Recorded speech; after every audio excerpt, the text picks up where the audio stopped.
Hi guys, samahan niyo kami mag-food trip dito sa Manila, Chinatown. At ito nga pala yung mga kasama ko, mga katrabaho ko. Pura sa isa. First stop, Shanghai Fried Siopaw. Sobrang sarap nito, 10 out of 10. Ang sarap ng feelings niya. Ito yung pinaka-favorite ko sa lahat na natikman ko. Sayang lang kasi hindi kami nakabalik para bumili ng pangpasalubong or pang take-out. Pero sobrang sarap talaga. Next naman is itong scallion pancake. Saktong-sakto may ginagawa si kuya dyan nung dumating kami. Masarap din siya at marami yung servings niya for 100 pesos. 8 out of 10 siya for me. Hindi nga ata namin to naubos kasi marami talaga yung servings niya. Isang cup na ganyang kalaki for 100 pesos. It's worth the try. Sulit siya.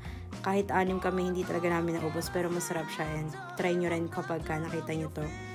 Dito naman, naglalakad-lakad kami and hindi ko na talaga alam kung anong lugar to pero ang naaalala ko ay pumunta kami sa isang Chinese grocery and bumili lang ako ng mga soup base for hot pot. Dito naman, ito yung lagi kong nakikita sa mga vlog sa Wong Kei.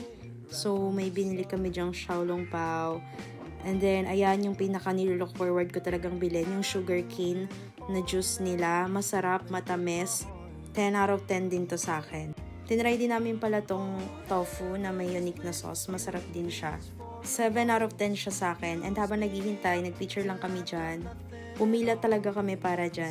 Next is itong xiaolong bao nila. Masarap din naman. 8 out of 10 siya sa akin. Medyo naalatan lang ako kasi siguro marami akong nalagay na sauce. Nadaanan na rin pala namin tong sikat na Chinese restaurant na to. Pero hindi kami dyan kumain. Pero natry ko na dyan before and masarap din naman talaga dyan.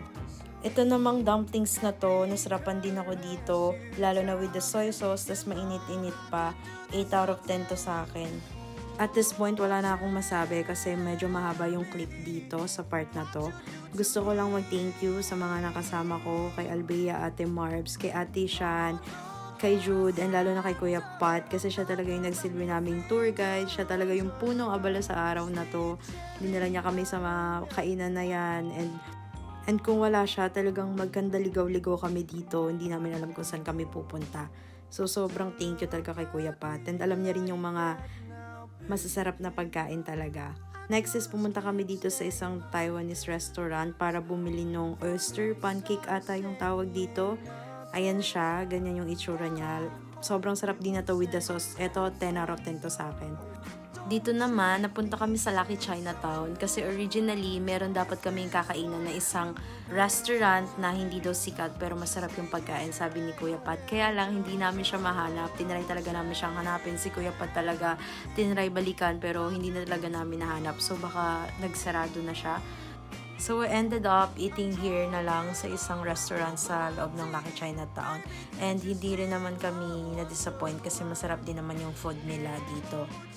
Ito yung in-order ko, yung beef brisket noodles. Masarap siya, azuting yung lasa niya. 8 out of 10 siya sa akin. And ito naman yung isa pang in-order ni Kuya Pat for sharing. Sobrang anghang nito, pero masarap siya. 9 out of 10 siya sa akin. Hindi ko alam anong tawag sa food na yan, pero para siyang hot pot, tas yung lasa niya parang mala. Meron lang siyang mga vegetables and beef. Lastly, for dessert, misue. Personal favorite ko dyan yung mango sundae nila. After namin sa Misue, naglakad-lakad na lang kami, naghanap ng pangpasalubong at umuwi na. Kayo, anong favorite nyong binibili dito or yung gusto nyong matry? Comment down. Ayun lang. Thank you for watching. Bye!